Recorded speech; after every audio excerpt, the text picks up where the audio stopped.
Venha participar do 23º Congresso Unidas, um congresso internacional e inovador, com toda a segurança que essa pandemia exige. Não deixe de participar de grandes debates. Espero vocês lá.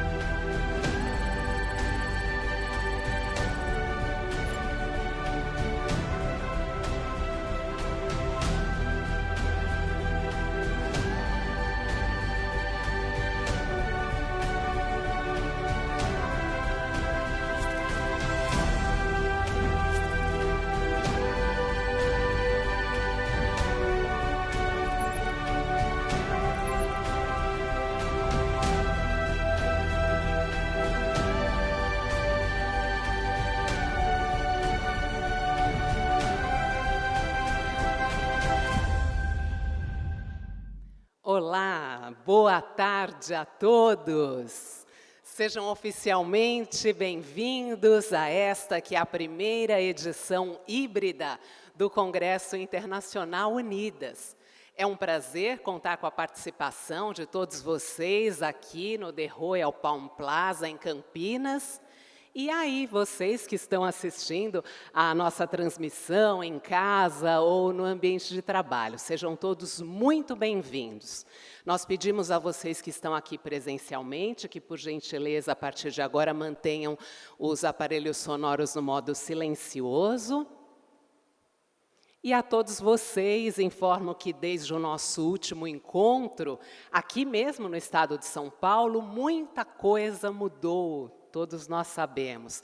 Num piscar de olhos, mais de um ano já se passou e um ano tão diferente daquele que a maioria de nós imaginávamos. Pandemia, máscaras, isolamento, quarentena, incêndios temporais, turbulências. A história de 2020 nos livros já se sabe, vai ser impactante. Mas também essa história vai revelar um divisor de águas.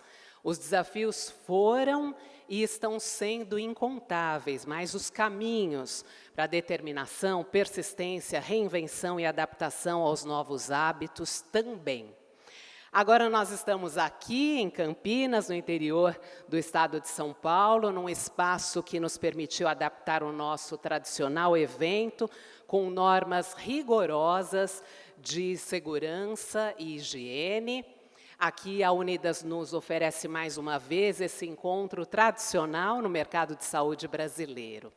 Dessa vez, o nosso grande reencontro de amigos será realizado presencial e virtualmente. E é com muita alegria que nós iniciamos o 23º Congresso Internacional Unidas, cujo tema é Novas Perspectivas da Saúde, 2020 como um divisor de águas.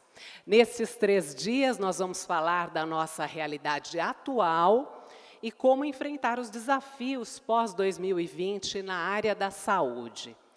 Nós fazemos aqui uma saudação muito especial aos nossos palestrantes nacionais e internacionais que se juntam a nós para compartilhar as suas experiências inovadoras e também o seu sucesso. Neste momento, a Unidas cumprimenta os patrocinadores parceiros deste evento. Nosso muito obrigada. Amparo, Ask Saúde, Benner, Conexa Saúde, DASA. Nosso muito obrigada também a Fácil Informática, Impacto Auditoria e Pronto Capital. GSC Integradora de Saúde, Iron Trainers do Brasil, Meida Health, Novo Nordisk, Redditor. Agradecemos também aos patrocinadores Prata, Bayer, iTech Care,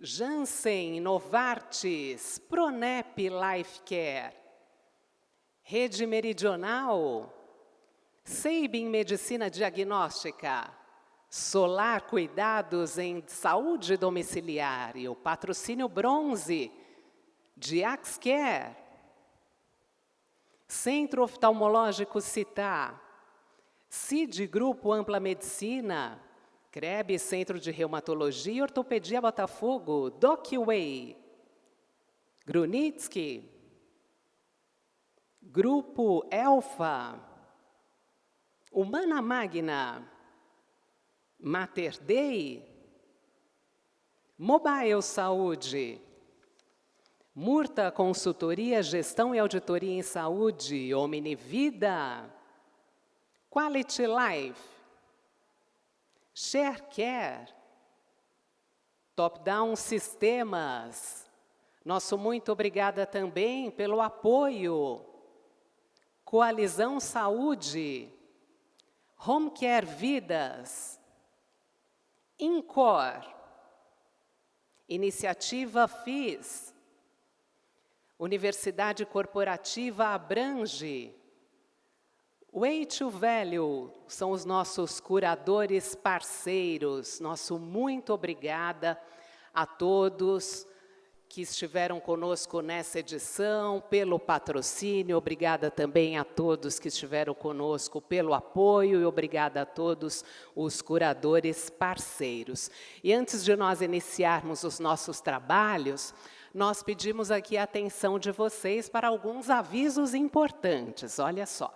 Todas as palestras internacionais terão tradução simultânea. Você escolherá o idioma no acesso virtual à plenária do evento. Nessa edição, as palestras do Congresso também serão gravadas e ficarão disponíveis exclusivamente para os participantes no hall virtual do nosso evento. Caso você perca alguma apresentação, poderá assisti-la quando e onde quiser.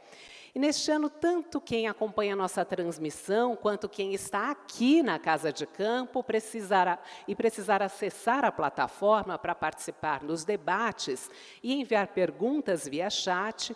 E para responder às avaliações, basta apontar o celular para o QR Code. Uma outra informação: se quiser registrar sua participação no Congresso, além de compartilhar em suas redes pessoais, você também poderá aparecer no feed disponível no hall virtual do evento. Basta utilizar a hashtag 23CongressoUnidas. Tudo junto para fazer parte dessa ação interativa. Então, nós pedimos que vocês participem e façam essa interação, sempre lembrando, utilizando a hashtag 23CongressoUnidas.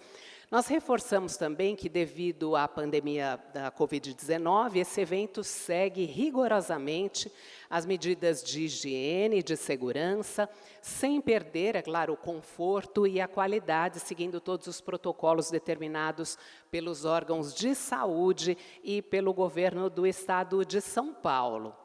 Bom, esses foram os avisos iniciais e agora, sim, para a nossa abertura oficial, eu convido ao palco da Casa de Campo do The Royal Palm Plaza o presidente da Unidas, Anderson Mendes. Seja bem-vindo.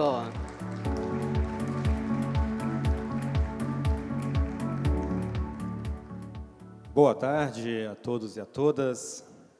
Vocês não têm ideia da alegria que é ouvir palmas, né? Tanto tempo sem ter aqui a presença de pessoas, e as palmas não são para mim, mas é para essa instituição magnífica, né?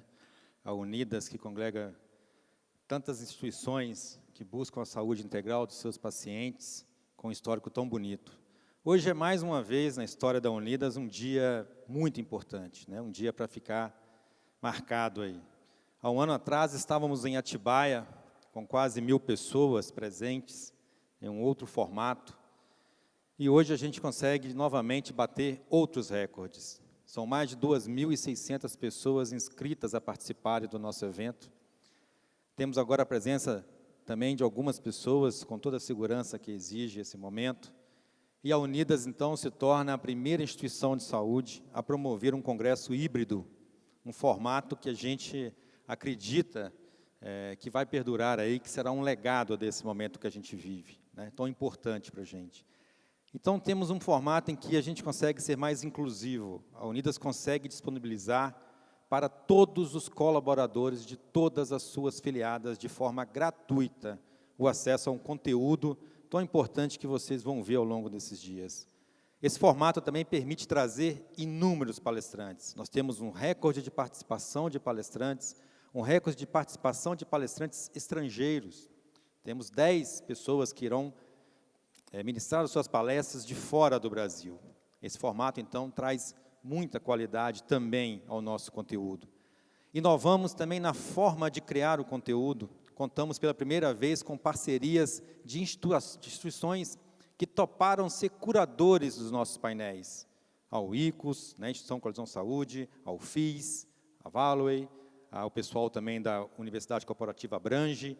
Então, são instituições que estão parceiros da Unidas na confecção desse conteúdo, algo também inédito, né? E fazer parte da história da saúde no Brasil não é novidade para a Unidas, né? As instituições de autogestão foram referência para a criação da agência. Temos colegas hoje de autogestão que foram para a agência para, então, criar os primeiros normativos, as primeiras regras. O rol de procedimento foi baseado numa cobertura de uma de nossas instituições. Por quê? Porque sempre foi referência do cuidado. Entendia-se que as autogestões, sim, faziam e prestavam uma saúde diferenciada dos demais planos. Isso é muito importante, a gente tem que registrar isso. Infelizmente, hoje, as autogestões não são reconhecidas como nós gostaríamos que fossem. Se lá atrás fomos a referência para criar, inclusive muito do que se tem hoje de marco regulatório, hoje, muitas vezes, nos vemos pressionados por ações a quais a gente não se diz justas da forma como é criado, principalmente pelo nosso grande interesse de prestar a assistência a pessoas que dificilmente teriam condições de contratar um plano de saúde no mercado. Instituições sem fins lucrativos, instituições geridas pelos próprios beneficiários. Quantos conselhos de usuários existem no mercado de saúde aberta e quantos existem nas nossas instituições? Só a minha, a qual eu represento, a CACI, somos 27 conselhos de usuário. Então, é a participação efetiva do beneficiário na gestão do seu plano. Isso é muito importante e, ao nosso ver, em nome da Unidas das Autogestões, a gente entende que deveríamos ter, sim, um tratamento diferenciado. E, ao longo dessa história, a gente vem demonstrando que as autogestões conseguem, sim, ser inovadoras.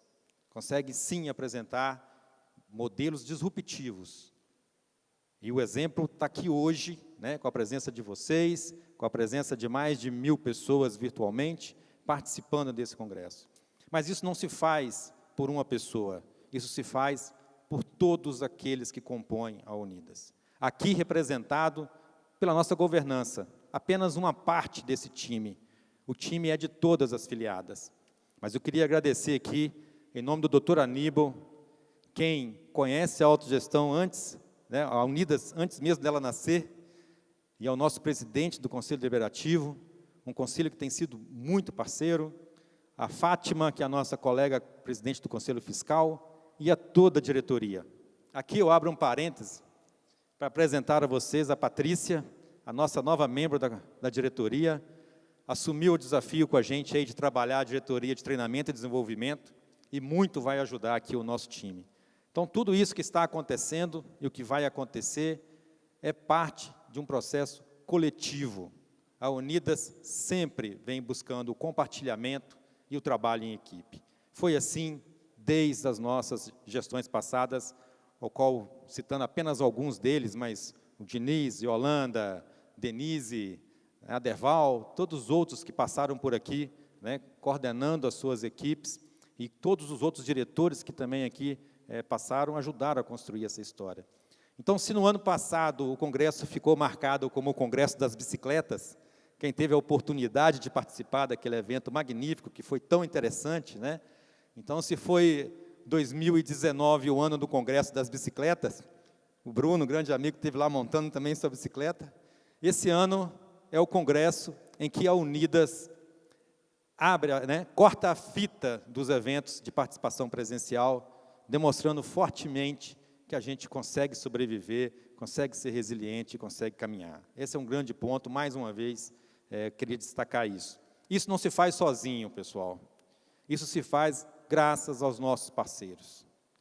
Se fora da Unidas são concorrentes, aqui dentro são parceiros. Montar essa estrutura que vocês estão vendo aqui, essa toda a equipe de apoio, o nosso time que está interno trabalhando, o time da Unidas que trabalha ao longo do ano para esse congresso, né? Tudo isso, o acesso, a plataforma que dá acesso, manter essas palestras disponíveis após esse período, tudo isso a gente só consegue fazer pela ajuda dos nossos patrocinadores do jeito. Rendo aqui a minha homenagem, conclamo a todos que conheçam os produtos, as soluções, que conheçam as propostas desses nossos parceiros e cada um que encontre dentro desse hall grande de parceria aqueles que podem nos ajudar. Mas eles têm sido, sim, fundamentais para a gente manter essa chama viva e continuar produzindo isso. Isso é muito importante destacar aqui, né? Agradeço também a nossa equipe, como eu falei, que vem dedicadamente trabalhando. A gente tem conseguido superar todos esses momentos, né? Com um congresso que eu digo para vocês é superavitário. Então, nós temos um congresso aqui que se paga, tem um congresso aqui que a gente arduamente conseguiu trazer recurso e conseguimos fazer da melhor forma possível. A Unidas acredita, de fato, que inovar é fazer melhor. É fazer hoje melhor do que fizemos ontem, é fazer amanhã melhor do que fazemos hoje. E isso só é possível com a participação de todos. Muito obrigado a todos vocês, de coração, a todos os participantes, a todos que se inscreveram, a todas as filiadas que nos apoiaram, né? Principalmente a esse time, que muitas vezes, eu que estou aqui falando com vocês, tive medo e eles não. Bora, presidente, vamos lá. Então, assim, é muito orgulho fazer parte desse time, muito orgulho fazer parte da história das autogestões, a qual eu trabalho há 25 anos, a qual eu me identifico. Então, é muito orgulho estar aqui hoje, fazendo parte dessa história, junto com o nosso time, trazendo mais essa inovação, um projeto, um congresso híbrido e um congresso que dá oportunidade de acesso a conteúdo a milhares de pessoas. Acho que isso faz a diferença. Muito obrigado a todos vocês, que a gente tenha um bom congresso. Deixo com você, Karen. Obrigado.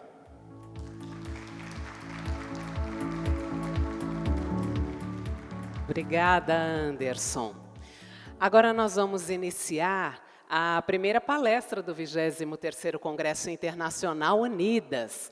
Nós convidamos ao palco a assessora de projetos na Evida e membro do Conselho Deliberativo da Unidas, Isabela Pacheco, que atuará como mediadora desta palestra. Seja bem-vinda, por favor, Isabela.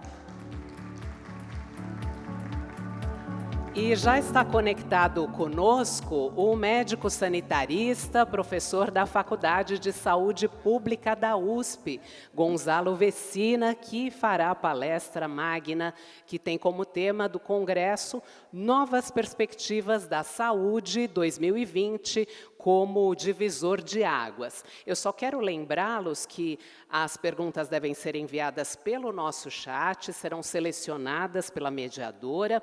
Lembrem-se de informar a identificação pessoal e profissional. Então, sejam bem-vindos, doutor Gonzalo, sejam bem-vindos. Eu passo já a palavra aqui à Isabela Pacheco. Um bom trabalho, Isabela.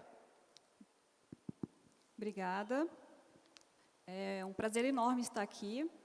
Em nome do Conselho Deliberativo da Unidas, eu cumprimento a todos aqui presentes e também aos que estão nos assistindo de forma virtual. Nós temos vivenciado tempos muito difíceis, muito desafiadores, e isso faz com que a gente acabe buscando alternativas, né, e inovando para trazer uma gestão melhor, para trazer os cenários melhores. E nesse prisma, para ministrar a palestra magna, eu convido o Dr. Gonzalo Vecina Neto. Ele é um médico sanitarista muito bem conceituado para fazer a palestra para a gente. Só que antes, como a Karen bem falou, aguardo as perguntas para que no final a gente repasse para o Dr. Gonzalo. Então, seja muito bem-vindo, Dr. Gonzalo. Passo a palavra para o senhor. Uma ótima palestra, uma honra tê-lo conosco. Boa tarde a todos, boa tarde a todas. Queria agradecer em nome aqui da Isabela, o convite que a Unidas me fez para ter esse momento muito honroso de abrir o congresso, o 23º Congresso da Unidas, e dessa forma semipresencial, né? Eu, como sou grupo de risco, eu acabei escolhendo ficar aqui em casa em São Paulo. Fiquei com muito tentado a ir aí para Campinas, mas resolvi ficar aqui em casa e usar a tecnologia à disposição para fazer essa palestra. Eu acho que estamos devagarzinho tentando voltar, né? Não existe mais para onde voltar, né? Aquilo da onde nós saímos já passou. Daqui para frente nós vamos ver diferente. Essa questão, por exemplo, do semipresencial veio para ficar. E vejam que isso vai ser muito positivo. A presença dos convidados internacionais vai justificar em muito a utilização deste modelo semipresencial. Ter acesso a essas pessoas, a esses conhecimentos, a essas vivências, certamente fará muita diferença em eventos como este que vocês estão promovendo. E, como diz aí, novas perspectivas da saúde 2020 como um divisor de águas. E, para o bem e para o mal, 2020 vai ser um divisor de águas, com certeza. Vivemos essa pandemia que já matou quase 165 mil brasileiros. Fez um estrago muito grande no mundo. Está dando um repique importante na Europa agora e nos Estados Unidos.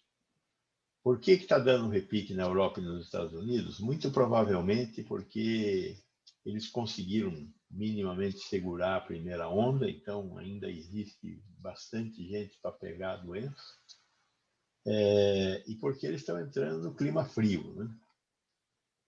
Deram uma relaxada e estão entrando no clima frio. No clima frio, nós temos um problema muito importante, que é a aglomeração de pessoas.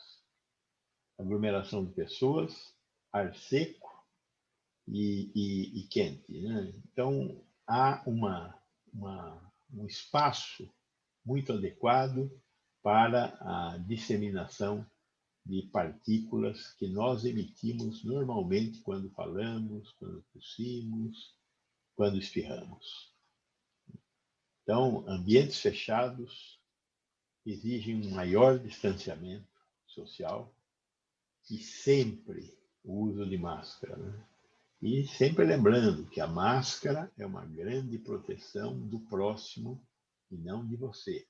Lógico que ela diminui o acesso a partículas que estão em aerosóis, mas ela principalmente evita que aerosóis sejam emitidos no ar onde você está com outras pessoas, né? Então, daí a importância do uso das máscaras, mas exige ainda assim um distanciamento social. E pessoas que são um grupo de risco devem procurar se resguardar, né, na medida do possível. Óbvio que, tomando os devidos cuidados, também pode participar de um evento cuidadoso como este. Porém, é bom cuidar, né? Nós cuidamos de nós. Estes são tempos bem diferentes. Tempos em que a promoção da saúde está em evidência. Então, e o que é a promoção da saúde? A promoção da saúde é nós cuidando de nós mesmos através da posse de um determinado conhecimento. Mas a promoção da saúde, quem faz, somos nós. A promoção da saúde é uma atividade do indivíduo. E esta atividade ocorre na medida em que ocorra conhecimento e vontade. O conhecimento é função do setor saúde distribuir, ou da educação, mas vem de fora. Agora, a disposição, a vontade de realizar as ações de promoção da saúde são nossas, né? Então, eu espero que nós estejamos acordados para isso. Aliás, esse já é o primeiro tema da nossa discussão de hoje, né? Essa questão da promoção da saúde no meio dessa pandemia, né? Primeiro porque muitos estão limitados a fazer o trabalho em casa, o home office. Também veio para ficar para uma imensa categoria de trabalhadores. Porém, além disso, o home office exige que você reestabeleça a ordem na sua casa, porque na sua casa é o seu lar, e tem muitas outras atividades que têm a ver com o seu viver, com os seus filhos, com a sua esposa, enfim. Tem uma dinâmica que agora vai ter que receber a dinâmica do trabalho, e tem que haver uma certa separação entre essas coisas, porque senão você vai viver de forma muito infeliz. Então, temos que aprender a reordenar a nossa vida, a repriorizar as coisas que nós estamos fazendo. Para quê? Para que nós possamos buscar a felicidade, buscar a autorrealização. Por isso é importante entender esse novo momento que nós estamos vivendo, dentro do qual nós temos que continuar produzindo intelectualmente, produzindo para o nosso trabalho e, é óbvio, manter as condições de vida de nossa família. Isso a epidemia mudou radicalmente e parte dessas transformações, com certeza, vão continuar. Na Europa, como eu já disse, estamos vivendo, e nos Estados Unidos estamos vivendo uma segunda onda. No Brasil, vamos viver a segunda onda? Tem apostador para tudo. Diz que no Paraná, em Santa Catarina, talvez nós já estejamos vivendo uma segunda onda. Depende. Eu pessoalmente acho que depende. Depende de terminar a primeira onda, que nós não terminamos a primeira onda ainda. Nós ainda estamos em descenso. Tivemos um problema nos sistemas de comunicação do Ministério da Saúde, que foi atacado por hackers, e estamos com um mau registro de dados nesses últimos 5, 6 dias. Bom, vamos ver o que aconteceu com o número de casos de óbitos quando os sistemas forem retomados, né? Mas, de qualquer forma, existem regiões do Brasil que tiveram uma mortalidade, uma taxa de infectividade, incidência, né? Uma taxa de incidência muito elevada na primeira onda. O caso, por exemplo, de Manaus, de Belém, Fortaleza. E nós temos realizado estudos de soroprevalência. Tem lá aquele estudo da Universidade de Pelotas, que deve estar para divulgar agora a 5ª fase, né? Mas eles estão sendo surpreendidos por uma diminuição do número de pessoas que mantêm as suas imunoglobulinas altas, né? Então, a gente é infectado, desenvolve uma defesa, que são as imunoglobulinas, morre ou se salva, e os que se salvam mantêm as imunoglobulinas na sua circulação. O que está acontecendo é que bastantes pessoas que tiveram a doença têm uma queda das imunoglobulinas. Significa que elas podem ter uma segunda vez a doença? Não necessariamente, embora nós estejamos tendo alguns pouquíssimos casos de segunda ocorrência da doença. Mas é exceção. Por enquanto, nós consideramos como sendo exceção. Por outro lado, quando cai o número de anticorpos circulando, significa que a pessoa está desprotegida? Não, porque existe uma outra imunidade, que a gente chama de imunidade tecidual, que está lá junto com um grupo de micro-organismos na nossa... Está junto com outros fatores do sangue, particularmente os linfocitos T4 e T8, né? Então, os linfocitos T4 e T8 são eles que fazem o que nós chamamos de imunidade tecidual. O que é isso? Eles arrebanham outras células que nós temos no nosso organismo, em particular uma chamada de macrófagos, e eles estimulam os macrófagos a digerirem, a tomarem células que estão invadidas pelo vírus e destruírem essas células. Então, a imunidade textual é muito importante também. Sobre esta, nós ainda não temos um adequado diagnóstico do que acontece ao longo do tempo. Mas, aparentemente, a imunidade tecidual ela continua ativa. Por quanto tempo? Temos que viver um pouco mais, né? Não dá para saber. A história máxima que dá para contar dessa epidemia é uma história de 10 meses, 11 meses, e olha lá. Né?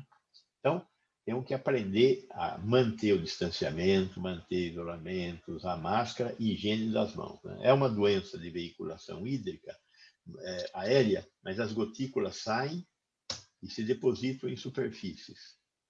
E vivem nessa superfície, dependendo da superfície, mais de dia. Né? Então, tem que manter a higiene das mãos, evitar levar a mão à boca, nariz e olhos. Né? De preferência, ter algum tipo de proteção para os olhos também, principalmente quando está se movimentando em locais onde pode existir aerosóis, porque é possível a penetração do vírus em gotículas de água através do olho. Né? Então, por isso, nesses estudos de soroprevalência que nós estamos fazendo, o pessoal de Pelotas, ele usa um método desses de gota de sangue e, como está caindo as imunoglobulinas, eles têm tido resultados complicados. Porém, nós estamos fazendo outro tipo de estudos. Nós estamos fazendo estudos em bancos de sangue com sangue total. E identificamos, por exemplo, em Manaus teve 66% da população que doa sangue teve a doença, em julho. Então, parece que seria muito difícil você ter uma segunda onda em Manaus. Por quê? Porque a maioria das pessoas já teve a doença, 66% dos doadores de sangue, pessoas de 18 a 60 anos. Então, pode ter mais casos em Manaus? Se todo mundo sair para a rua, se virar uma bagunça geral, claro que pode. Mas a probabilidade é pequena. Então, em contrapartida, nos estados do Sul-Sudeste, onde houve um isolamento social mais importante, onde houve mais respeito a esse conjunto de regras, onde você tem uma pobreza menos esgarçada, como a gente tem no norte do país. O norte do país é muito pobre, em comparação com o sul-sudeste. E os pobres tiveram 3 a 4 vezes mais desta doença do que as classes de renda mais elevada. Por quê? Porque os pobres têm que sair na rua para buscar comida. E quando saem na rua para buscar comida, encontram com o vírus e pegam a doença. Né? Isso é uma verdade que aconteceu no mundo inteiro. Nos Estados Unidos também esse fenômeno foi observado. Então, nós estamos nessa situação aguardando como é que essa doença vai se dar. Temos chance de ter? Parece que em Santa Catarina e no Paraná nós já estamos tendo. No estado de São Paulo, está em queda ainda o número de casos. Mas nós temos uma soroprevalência aqui em São Paulo da ordem de 30%. Ou seja, tem bastante espaço para chegar naquilo que nós chamamos de imunidade de rebanho, que seria uns 70% da população. Enquanto isso, temos essa batalha pela vacina aí que nós estamos vivendo, que vocês estão vendo. Né? Vamos ter vacina? Com certeza. É provável que nós tenhamos 2 vacinas, a Coronavac e a AstraZeneca.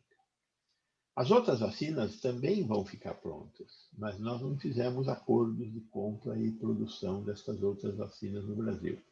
O Paraná e a Bahia tem um acordo com a vacina russa, mas a vacina russa está cheia de interrogantes, né? Ela não publicou nada, parece que a fase 3 dela é com 16 mil pessoas, enfim, há dúvidas. Então, com certeza temos 2 vacinas, provavelmente teremos 2 vacinas, precisa terminar a fase 3 ainda, e agora teve essa pequena confusão aí da fase 3 da vacina da Sinovac, protagonizada pelo presidente, pelo governador de São Paulo, Eu espero que a Agência de Vigilância Sanitária Nacional, a Anvisa, tenha saído incólume dessa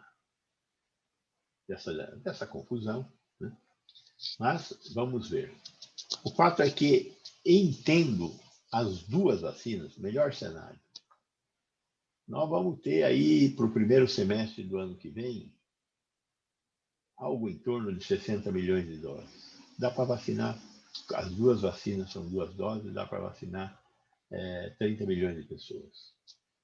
São os profissionais de saúde e uma parte dos grupos de risco. Nesse primeiro semestre, as duas indústrias deverão começar a produção em várzea aqui no Brasil. E aí, para o segundo semestre, nós teremos mais uns 200 milhões de doses, que não serão suficientes também.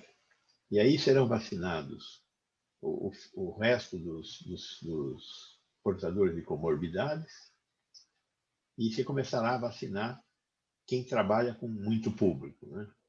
Pessoal da área de transporte, pessoal da área de ensino, pessoal da área de segurança pública, basicamente isso, né? Para depois passar a vacinação para trabalhadores, setores que não podem fechar, e, finalmente, os jovens, que eu acredito que vão ser vacinados só a partir de 2022, por causa do ritmo de produção e disponibilização das vacinas.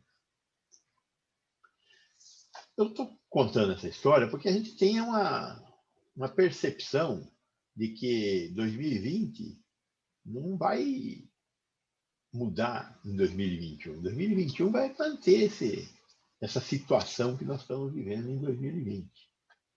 Agora, nós não podemos deixar acontecer em 2021 o que aconteceu em 2020, que é a paralisação do sistema de saúde para atender exclusivamente Covid. Se a gente conseguir manter minimamente achatadas as curvas de Covid, ou seja, mantivermos um pouco de distanciamento social, uso de máscara, as pessoas que puderem ficar isoladas, ficam isoladas fazendo home office, nós vamos ter um número menor de casos. E vamos lotar menos as nossas instituições de saúde. E vamos poder atender pessoas que precisam ser atendidas, que estão em casa. São as pessoas portadoras de cardiopatias, as pessoas portadoras de doenças crônicas, como diabetes, como hipertensão, que tem um componente muito forte na morte por doenças cardiovasculares. 35% da população brasileira morre devido às causas cardiovasculares. Outro problema fundamental são os cânceres, né? É a segunda causa de morte. 20% da população brasileira morre por problemas ligados à ocorrência de cânceres. O câncer diagnosticado precocemente, tratado adequadamente, ele é curável, né? 60% dos cânceres diagnosticados precocemente, ou seja, sem metástases, na maior parte dos tipos, eles têm alternativas terapêuticas, combinando, né? Cirurgia, radioterapia e quimioterapia, né? As mais diversas utilizações de medicamentos. A imunoterapia, que está agora crescendo com o aparecimento desses produtos biológicos muito caros, porém muito resolutivos, né? O que traz um desafio a mais aqui para tratar daqui a pouquinho. Mas, de qualquer forma, nós precisamos manter o nosso sistema de saúde em funcionamento para impedir que ocorra um desastre sanitário, não por causa do Covid, onde já está ocorrendo um desastre sanitário, já morreram quase 165 mil pessoas. Nós temos que evitar o aumento da mortalidade por causas cardiovasculares e cânceres, como nós estamos começando a perceber neste momento, né? Um aumento da mortalidade por causas cardiovasculares em casa. A Sociedade Brasileira de Cardiologia tem apontado números como, por exemplo, 30% a mais de mortes em casa Por quê? Porque as pessoas não foram no hospital, não estão acompanhando a sua insuficiência cardíaca, não foram fazer seus exames, deixaram para fazer depois os cateterismos, enfim. Temos mais infartos, temos mais acidentes vasculares cerebrais, mais insuficiência cardíaca.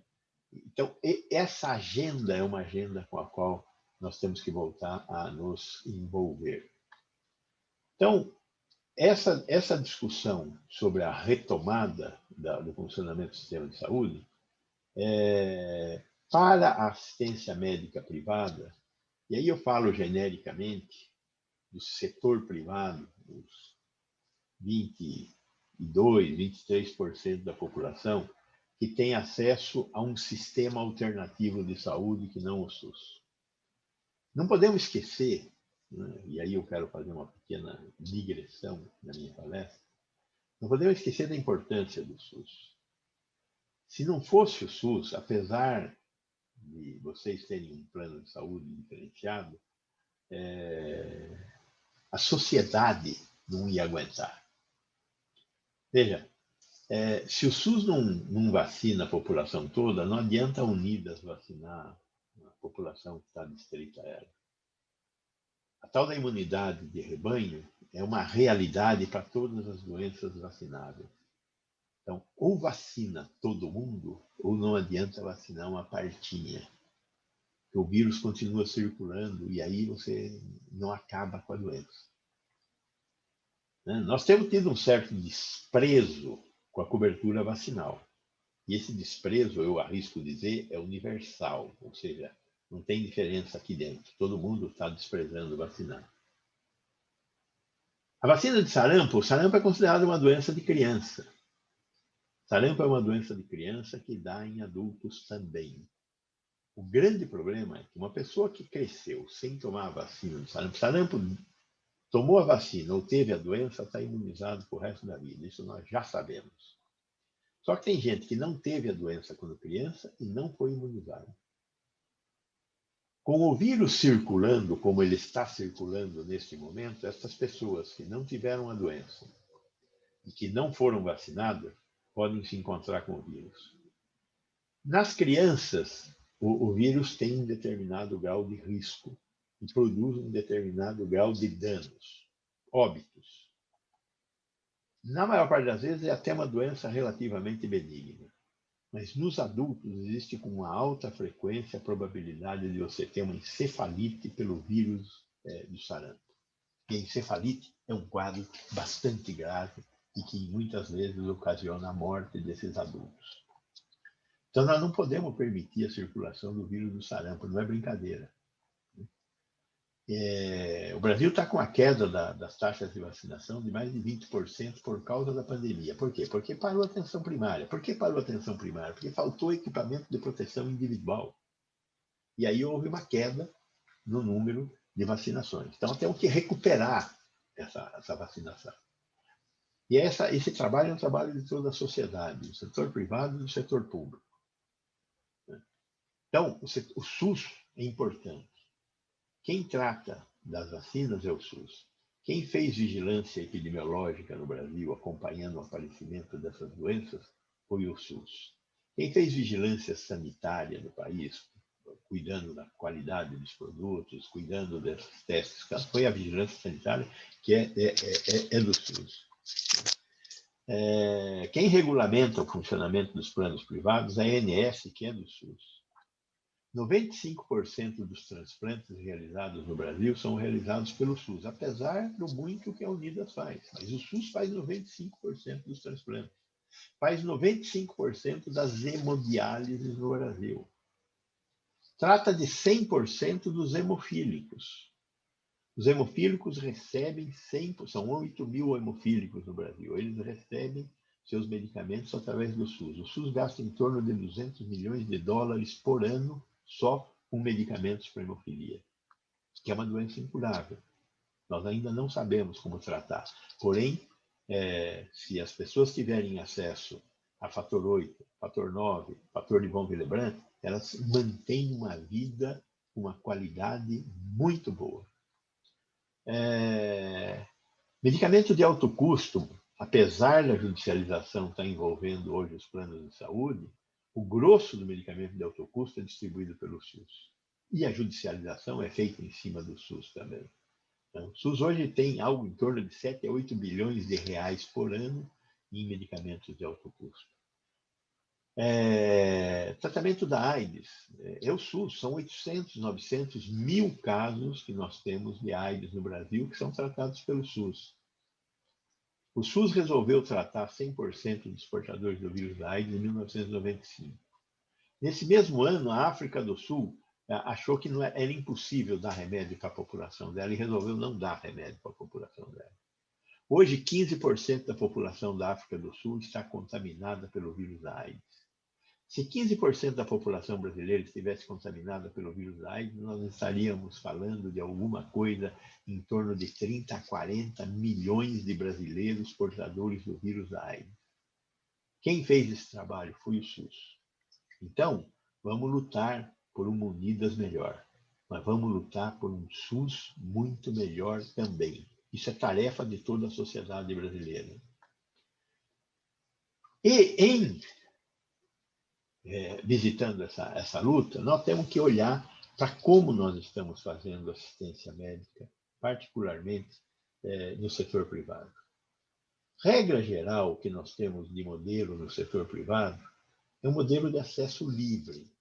Esse modelo de acesso livre está se tornando cada dia mais impagável. Para vocês terem um dado só, a ressonância magnética nuclear, que é um exame importante, vocês todos já ouviram falar da ressonância magnética nuclear, o Brasil consome no setor privado, nos 23% que tem plano de saúde, 350 ressonâncias magnéticas nucleares por grupo de 1.000 beneficiários ano.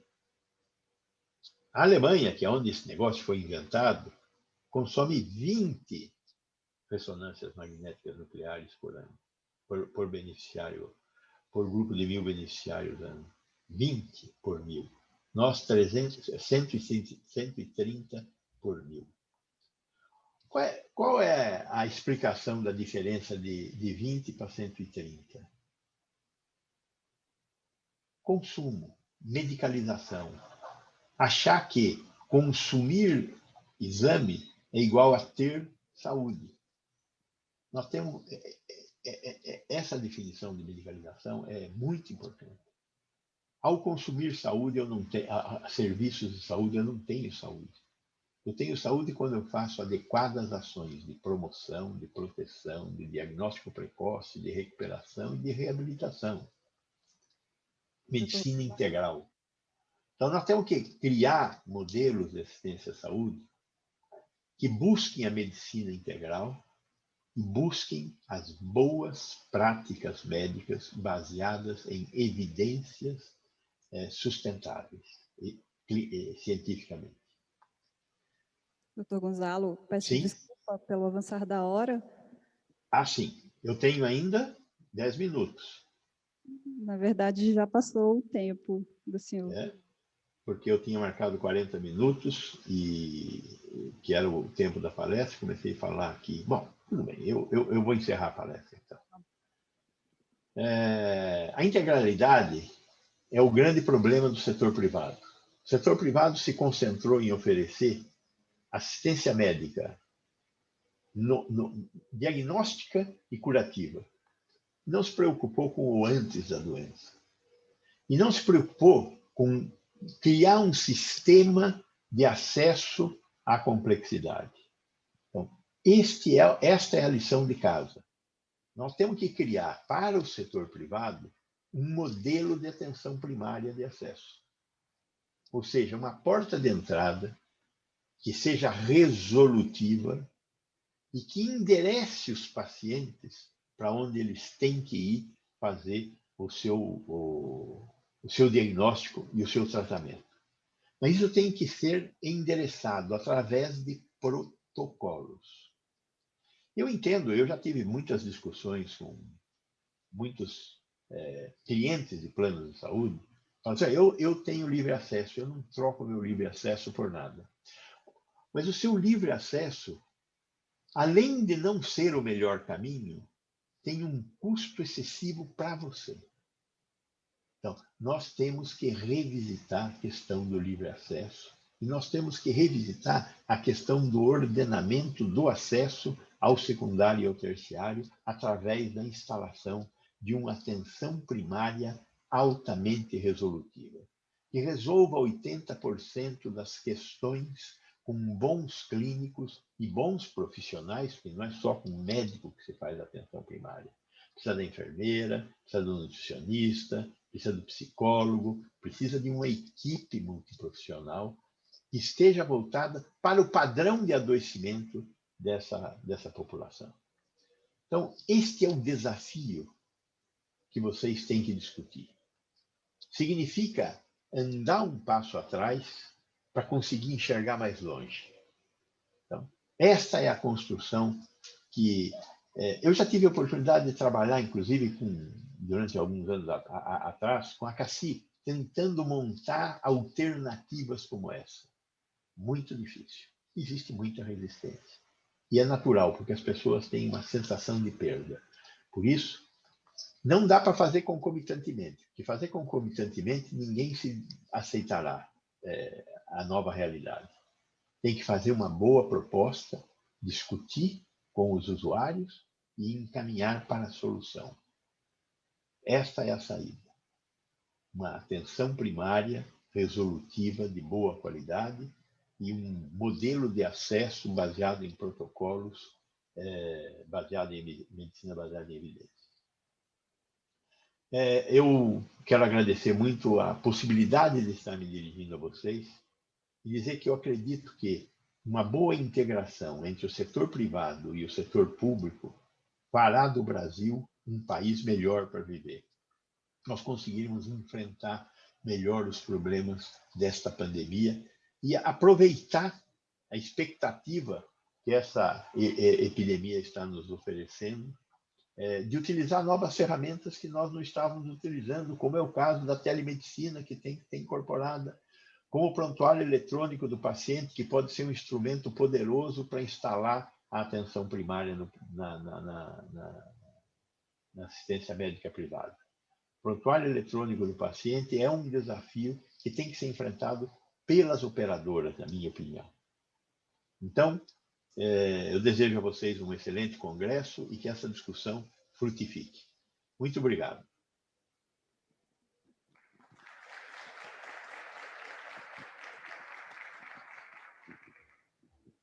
Obrigada pela explanação, doutor Gonzalo. Sábias palavras. Tivemos muitos elogios no chat, tá? Repassando ao senhor. Realmente é um tema bastante interessante, que está o tempo todo aí, agora em voga, e que, de fato, precisa da conscientização da população. A gente tem vivenciando isso, que as pessoas já estão voltando à normalidade, apesar de ainda termos uma pandemia, né? Eu vou iniciar as perguntas em decorrência do nosso tempo. Nós temos uma pergunta da Sandra Elisa de Oliveira Galindo. Boa tarde. Existe algum caso identificado de paciente que já teve a COVID, porém não possui mais os anticorpos do tipo IgG? Existem muitos casos identificados de pacientes que tiveram a COVID e zeraram a IgG. Porém, não tiveram de novo a doença. Essa epidemia a gente tem que ter muita humildade para aprender a cada passo que nós damos. Então, estamos aprendendo. E em alguns casos, nós fizemos algumas pesquisas adicionais para verificar essa questão da imunidade tecidual. Mas é bastante mais complexo identificar a imunidade tecidual. Isso é feito quase em regime de pesquisa. Temos outra pergunta também, de Goiânia, da Márcia Ramos Artiaga Carneiro. Boa tarde. Você acredita na reinfecção pelo novo coronavírus?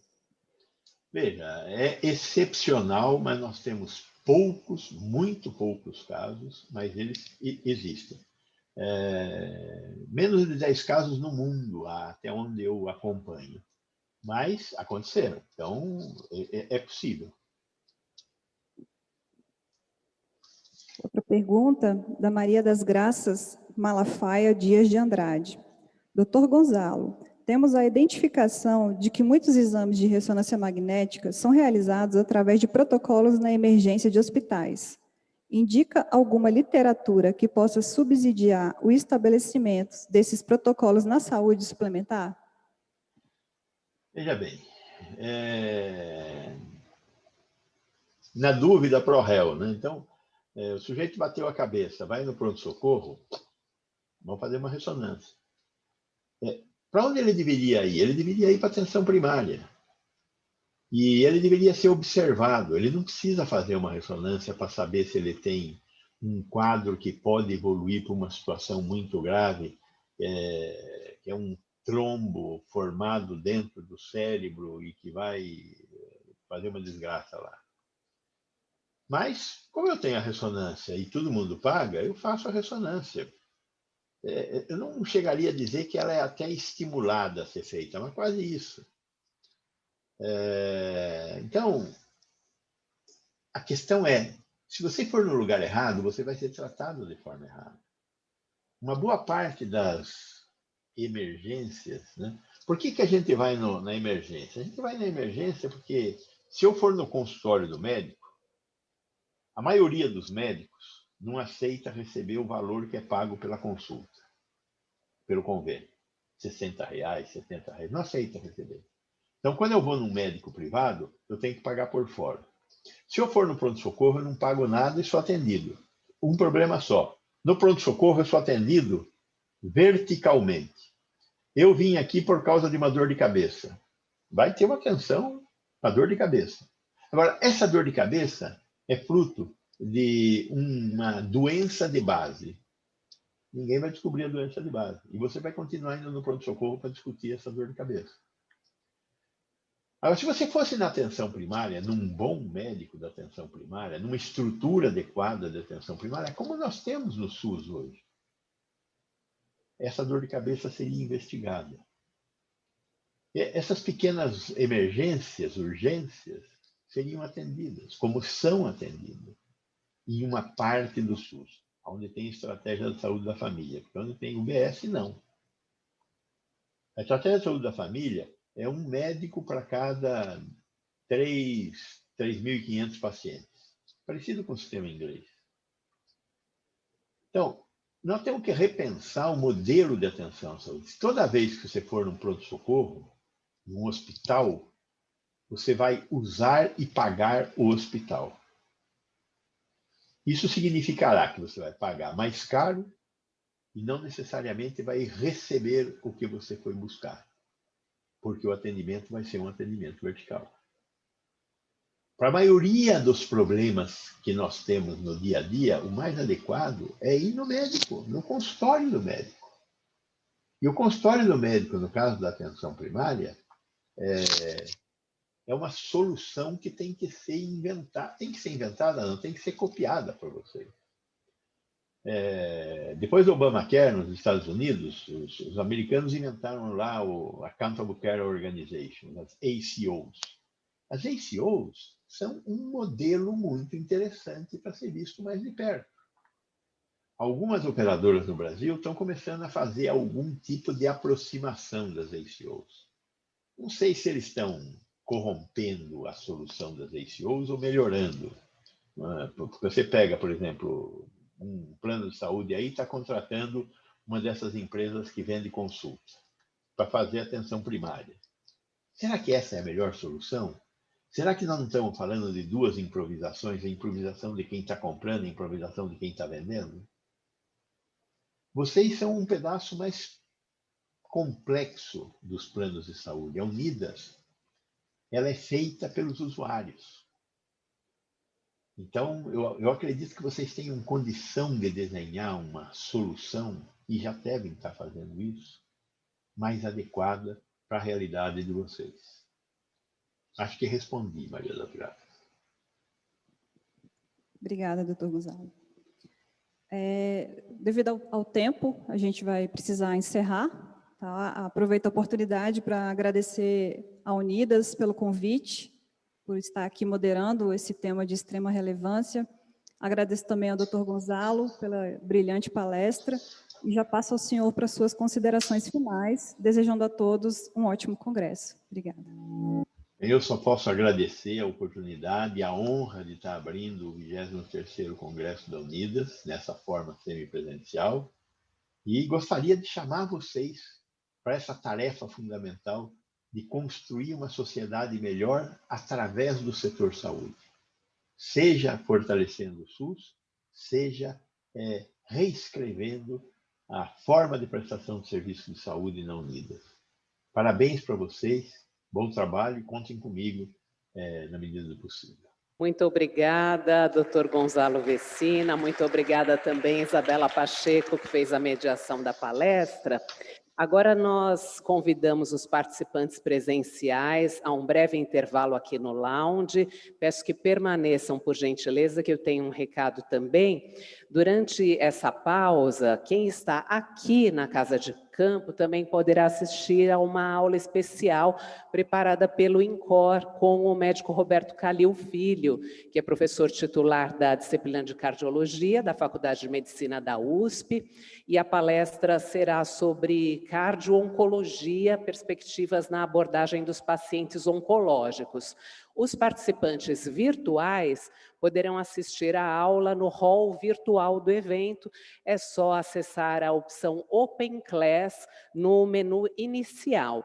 Tanto quem está aqui quanto quem está em casa também poderá acompanhar o feed das redes sociais na plenária ou no hall virtual do nosso congresso.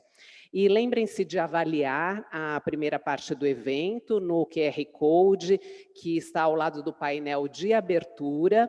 Afinal, a opinião de vocês é muito importante para a construção dos nossos próximos eventos.